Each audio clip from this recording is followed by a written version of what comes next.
Welcome. If Snapchat's Discover stories keep buzzing your phone and breaking your focus, you're not alone. Those notifications can quickly become overwhelming, especially when you're trying to keep distractions to a minimum.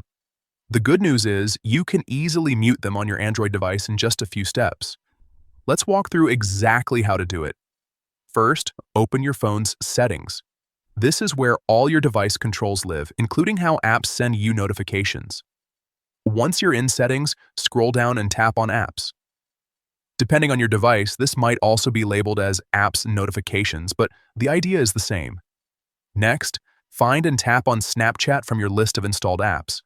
This will open up the app-specific settings where you can control permissions and notifications. Now, tap on Notifications here, you'll see all the different types of alerts Snapchat can send to your phone. After that, tap on Notification Categories. This section breaks down notifications into more specific groups, giving you finer control over what you want to see or hear. Look for the option labeled Stories in Discover and tap on it.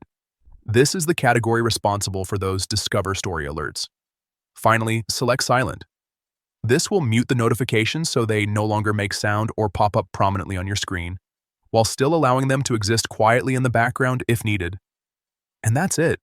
No more interruptions from Discover stories while you're working, studying, or just enjoying some quiet time. Taking a moment to customize your notifications like this can make a big difference in how you use your phone day to day. It's all about staying in control of what demands your attention.